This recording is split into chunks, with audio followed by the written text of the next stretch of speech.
Well, hello everyone and welcome back to Life of Wonders. This is Polo and I love making videos of dolls, toys and Disney collectibles. And as always, if you like this kind of content and you feel like supporting the channel, then you already know what to do. So today we're going to be unboxing and reviewing in detail the last installment of the Radiance collection series, which is The Time for Sleeping Beauty. And I'm very excited about this one in particular because I have the feeling that she might be my favorite doll from the three dolls that have been part of this collection, even though I'm kind of biased towards Jasmine because she's my favorite Disney princess, but I will try to be as objective as I can and will explore it all from packaging to up close details of the doll and gown. And I will also be comparing this one with the previous signature Sleeping Beauty doll released by Mattel back in the 90s, so we can see the evolution of how this character has been handled by the very same company and the differences in all these years, which I believe are quite possibly around a quarter of a century. So yeah, it's been a minute. Anyway, so here we have the packaging and I thought I would get used to it by now, but I have to say that I kind of very much like the color that they've chosen for Aurora this time. I mean, they've decided to go for a royal blue color, and I think that the royal blue, that it's very intense with the combination of gold, is quite possibly the most royal-esque combo that we could get, and it feels extra luxe.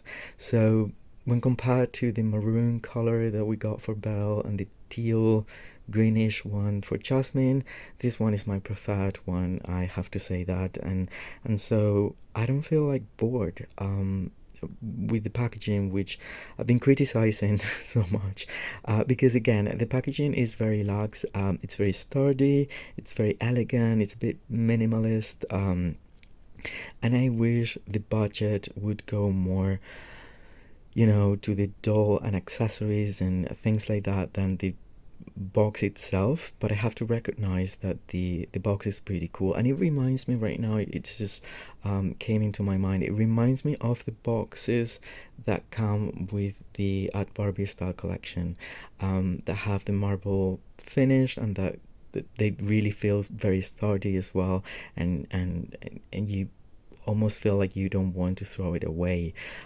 so probably just use it as a storage place or something like that. It really feels like that. Very luxe but not necessary, and in my personal opinion I would definitely put that money into the doll and the fabrics and all that, but anyway, I guess that other people appreciate that. So the box has the shape of a gem. We have the Disney Collector logo right there up in the corner. In the center we can see the Radiance Collection logo, and then right here we have Aurora's signature in gold, and then we can see like the reflection, I guess, on the gem or the crystal or whatever it's supposed to be, and in this one I think it's a bit more prominent. That's why I think that you can see the effect a little bit better than in the other boxes, and then this is how it looks from the side, quite thick and everything. And then the thing is, truly, I mean, if you are an inbox collector, that will be like perfect because the display window, it's really nice, but if you're not, I would recommend to keep the box just as again, like as a storage place, and then the lid actually can become a really nice tray, and you will see the pattern inside.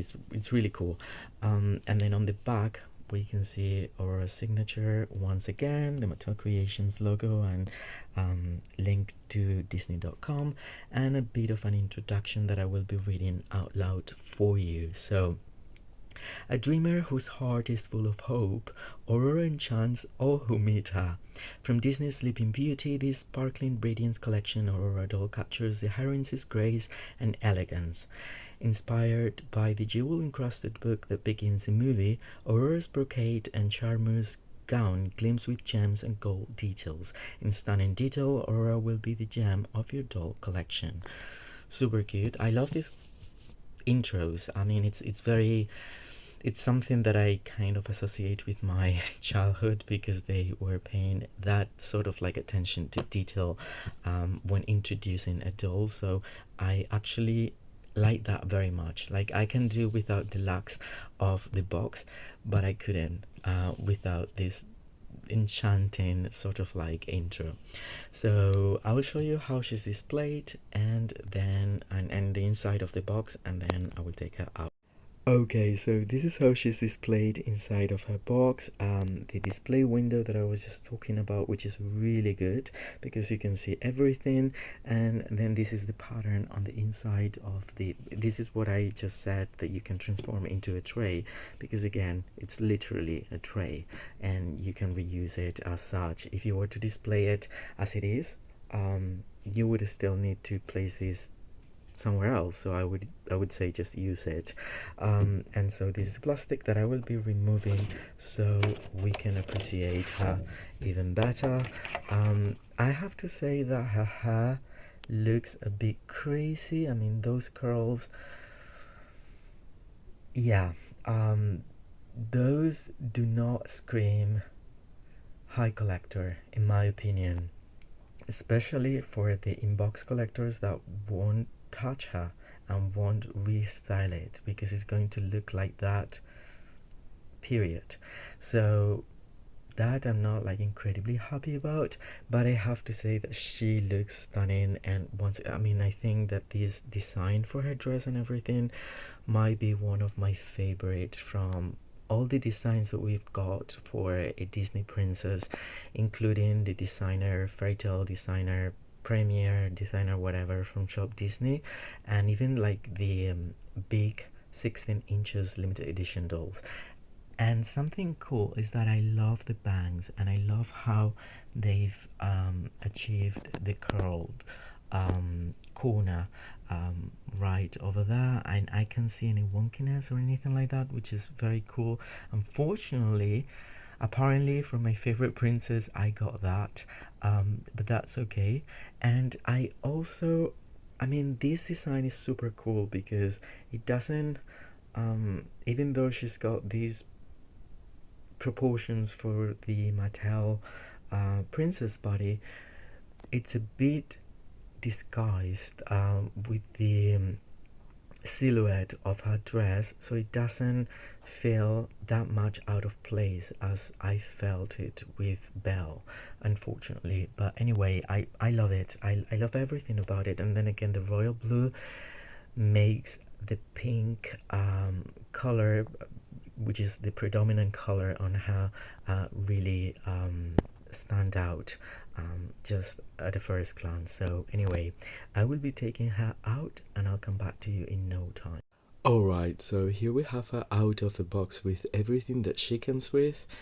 And I have to say that I'm very impressed and I'm very nicely surprised by this one. I mean, she's got to be my #1 favorite from this collection, even though that's a hard one because I would normally say Jasmine, and Jasmine was great as well as Belle. I mean, don't get me wrong, they're all great in their own respective way, but this one has the most creative and unique gown in my opinion, and that is why she's the winner. Plus she's very beautiful. I won't be comparing her straight away with the 90s one because I don't think it would be fair, especially to this one, to the newer version, because again, like, I still feel like the older versions from Mattel are a little bit superior in quality, but this doll is very pretty nonetheless. So anyway, she comes with the certificate of authenticity, that is like quite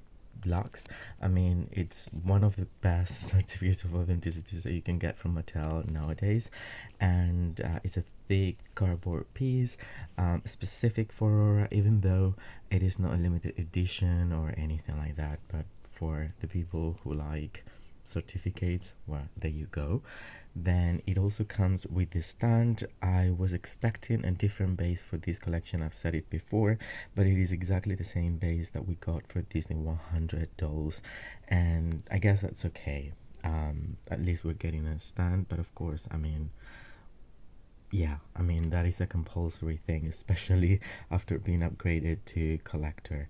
So it has the swirls, design, the Disney logo, the pearlescent effect on the base, and then it's a saddle stand with a click in between her thighs, so it's securely in place, and that is something that I appreciate. And now moving on to the doll. Now, at a first glance, as you can see, she's gorgeous. She really is. And even though she's got these, in my opinion, weird proportions that we're getting for the Disney princesses, that is quite disguised with the shape and the silhouette of her gown, very similar to what happened to Jasmine, especially for around the collar, because one thing I believe I like the least from these proportions is like the shrunk shoulders, but because both of them have like this very pointy shoulder color, well, it feels different. So I'm going to start from the top and then moving down, and you have to understand that I love the doll, but I will be criticizing a few things that I believe could be improved, as well as praising so many others. So anyway, starting up here, we can see that she comes with this tiara that has the exact same shape as we all picture Aurora wearing in her animation, and this one also has like the texture of what appears to be jewels, but it is unfortunate that that's not painted. So and in fact it's a shade of gold in plastic that I don't like at all, and especially not for a collector level. I mean, I wish it was chromatic gold or just like a slightly different. And the thing is that even like the color between the tiara and the necklace is different, and the reason why is because this is like the solid piece of plastic, and this one is also a solid piece of plastic, but they've used this so cleverly technique in which they've given us a clear or a pink translucent piece of plastic, and then they've painted over everything but the jewels, so we have the illusion of having like see-through jewels. But in reality, I mean, I wish they would have applied rhinestones or something. Maybe it was like clashing a bit too much because it's already got crystals, or I mean they're plastic, but you know, over here, so that's why they went for that. But you can kind of see that in you know, through the edges, because it's only painted on the one side, that it's actually a pink plastic that has been painted over, and the paint is a different color to that on the tiara. So I feel that the tiara, yeah, is a bit cheap for, again, this collector level we are handling. But anyway, the sculpts at least are quite pretty. And then moving down, in terms of the hair is saran, which I love, and the blend of blonde is beautiful. So there's like a couple of different tones. There's a lighter one and a medium like ashy one, and I love this because for so many releases, especially from Shop Disney, we've been getting a classic Cinderella with platinum blonde hair for whatever reason, even though in the animations, if you go back to Cinderella and Sleeping Beauty movies, you can see that Cinderella has a darker blonde, almost like most or more strawberry blonde than Aurora. Aurora is supposed to be like a lighter blonde, but most of the times we're getting platinum blonde for Cinderella and a darker medium blonde for her, which, well, it's always been corrected by Mattel, by the way, because if we go back to the 90s, all the dolls that were producing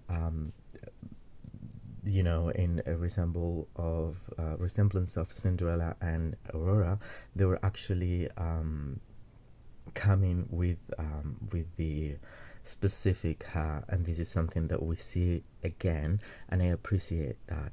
Now it's saran, and I love that, and it's densely rooted, and because saran is very thin, it feels really nice. And okay, I love the way they've executed like the swirl for the bangs. I think it's perfect, and sometimes Shop Disney just doesn't get it right at all, not even for designer level. So that is a plus. Now, when it comes to the styling, I think it's just a pure mess. I really don't understand why. I mean, because when I compare her with the 90s one, and I have not restyled it, I mean, she's just like as it came. She's got perfect curls, and it's been a quarter of a century. I don't understand why they're giving us this incredibly messy hair with like random curls that do not look good. And of course, if you are, because it wasn't even looking good in box, so if you're an inbox collector, you're doomed. But anyway, if you aren't, you can always wash it, and I think that the natural wave of it, it's going to look even better if you don't know how to do the curls. But if you do how to do the curls, then that would be really nice. So I mean, it wouldn't have been very difficult to give us like really nice ringlets, I think they're called. I don't know. But in reality, we got this, and it's a bit unfortunate. She doesn't look, I mean, to me, the hair looks like the $10 Playline doll in a way. Probably is longer, but it has that same final finish, which no, no, no. I mean, they should have taken a little bit more care when it comes to that. And if we flip her around, you can see that it doesn't get any better. I mean, I guess you could sort of, but I mean, not great. Not the worst either, I have to say, because Shop Disney's even worse at times because they're using like a polypropylene fiber for Aurora, and so it's crazy. And even if you were to wash it and everything, it's always very hard to style. This one is not going to be as difficult if we wash it and condition. Now, moving on to her face. Her face is perfection. I love it so much, and yeah, I think it's so much closer to the actual animation than the other one that I will be comparing with in a few minutes. And I love the screening, I love the side glance. The makeup is very subtle, but we have a smoky eye and a bit of like sheer pale pink for the eyeshadow. The thick eyebrows, I think, are a win, and the cut eyeliner, a little bit of like blush, although it's very, very subtle. And then we have a smile, which I love, and she's got dark pink lip color. And yeah, no wonkiness or anything like that, which unfortunately was the case for my Jasmine. But this one is perfect, so that I very much like. And now moving down to her outfit, I think is what I like most about this release, and what makes her stand out from the others, I think. And it is because they've given us this new take that has like a complete different cut and silhouette, while still being quite reminiscent and respectful to the overall shape of how we depict Aurora wearing either for her pink or pink and blue gown in the animation, especially because the overskirt is giving us that, even though underneath we have like a mermaid shape skirt. And another thing I like very much is that it is two pieces. So if you wanted to combine these bodies with like a fuller, more traditional skirt for her, you could certainly do that, and that is something very cool. But I also love the way they've executed this like peplum kind of thing. The edges are having this scallop pattern all the way around, and I think it's really pretty. And in this one, I think she might be, I also love them for Jasmine. I think probably that my least favorite when it comes to the jewels was Belle, because it was, I don't know, it was different. But for this one, I think is the best result we're getting for the addition of the jewels, and it's really like a call out, or you know, like a direct reference to the book that opens up at the beginning of the movie, telling us like the once upon a time kind of thing.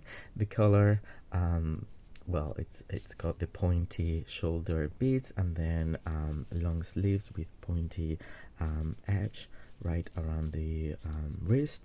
The articulation, shoulder, elbow, wrist, and yeah, on thighs.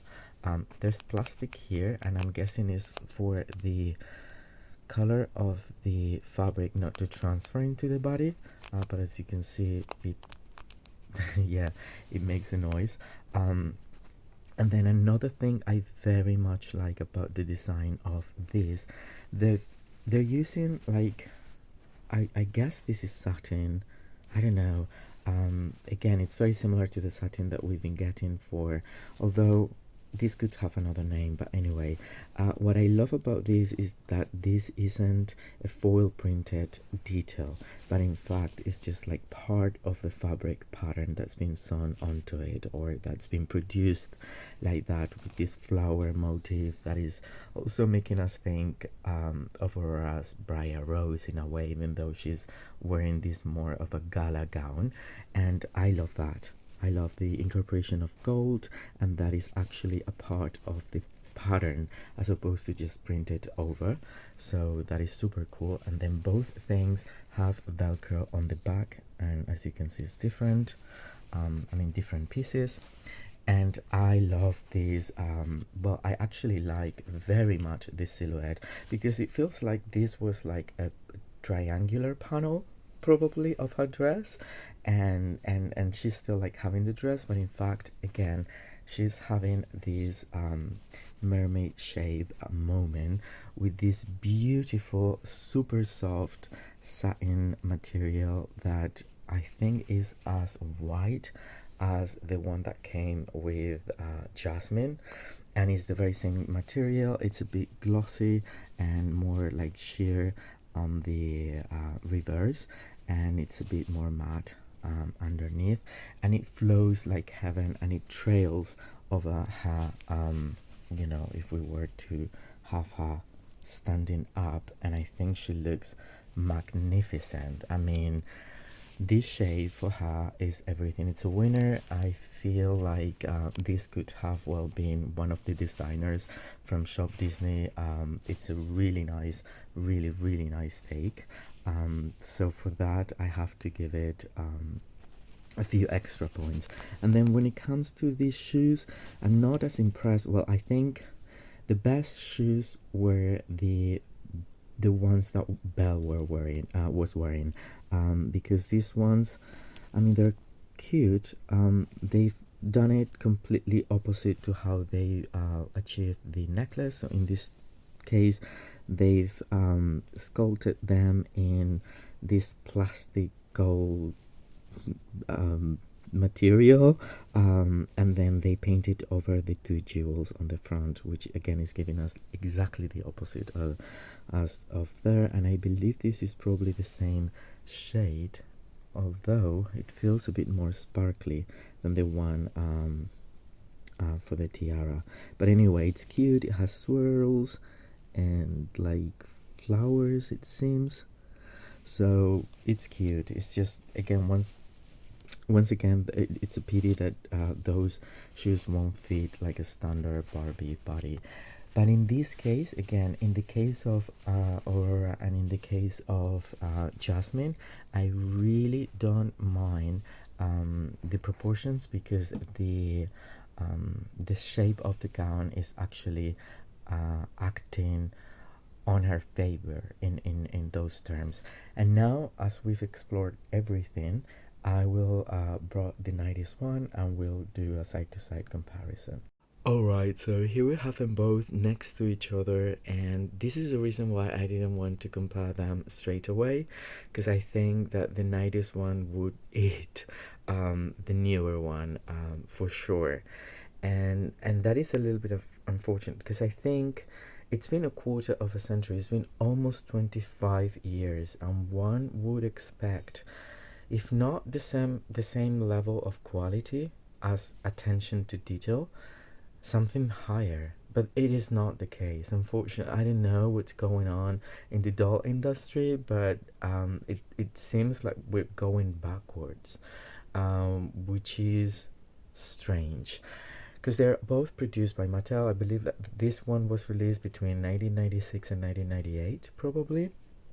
And I feel that starting with the hair, and this is what I was mentioning before. As you can see, I didn't style this hair. This is how it came from the box. It's been on display out of the box for over a decade now, if not more, and it is still like the same.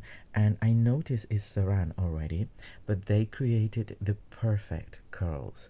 And even though I like the swirl here for her bangs, I think that those curls are also really nicely styled. So why did they give us this really super playline, messy finish curls when we know that they can actually produce that and it would have looked so much better? Not sure. Now, moving on. So, I mean, I have to say, I love them both, but the thing is, because of these differences, you cannot display them side by side because if you do so, it's almost like this one is minimized and it feels cheaper in comparison, and that is unfortunate. So I would have to display this one farther away from the 90s one so it can feel better. Now, when it comes to like the jewelry, I mean, the tiara for this one and the necklace, these are actual pieces of metal, and the intricacy of the design has no parallel. And then when compared to this piece of plastic or this so cleverly painted jewel necklace, no comparison, no comparison at all. I wouldn't have minded if they were to reuse the very same skull they had from back in the day, if I'm honest. Like, yeah, why not? This one also has the brocade effect with extra details that are a little bit going farther than the ones that we can find on this one here. And then the way the color has been achieved is better as well. I mean, it just feels better. The only thing is that I love the new take with the new shape, the over skirt. It feels very creative, and that is something that I appreciate. And this is what I was referring to before. Like, even though it has a new shape for the gown, it still feels like it's reminiscent or resembling the silhouette of the classic gown, which is what she's wearing. Now, when it comes to the faces, I love them both. I mean, I think that this might be closer to the animation as such. It's a bit more cartoonish, and the head is bigger. That's why the head is bigger, but the shoulders are smaller, but the hands are bigger as well. And then the chest is smaller, which I didn't like the super tiny waist. I don't think it would be as appropriate right now, but by giving us a bit more like a wider chest, then that can be sorted. Whereas for this one, the peplum part of it, it's almost like baggy in comparison, right? So again, compare next to each other, this one eats this one. Um, but both of them are beautiful, I have to say that. Then this one came with many pieces of like yeah, it came with a petticoat, it came with bloomers, it came with panties, etc, etc. So that is, and rooted eyelashes, but I don't think this one needed the eyelashes at all. I mean, again, both of them are beautiful. but I would be expecting more for the retail price of 75 US dollars, especially when we go back in history and we can see that Mattel can do it better. So, yeah, I had to share it with all of you. Having said that, again, I love the doll very much. It's just that for the people who've experienced other releases in the past, and I believe that these girls, again, these were really nicely done for like the Princess and the Pauper from 2004. I don't know if I've said it before, but it isn't as hard. Why are we getting this craziness? Anyhow, I don't know. Well, I hope you've enjoyed this review and comparison, and it's been of help to all of you. I would be very interested to know what you think about the um, Radiance collection Aurora doll, and which one you like better. I don't know, just let me know what you think in the comment section down below. If you've enjoyed it, don't forget to give me a like. Subscribe to the channel if you haven't already. I will always try to get back to all your comments. For now, stay safe, and I'll see you all very, very soon. Bye bye.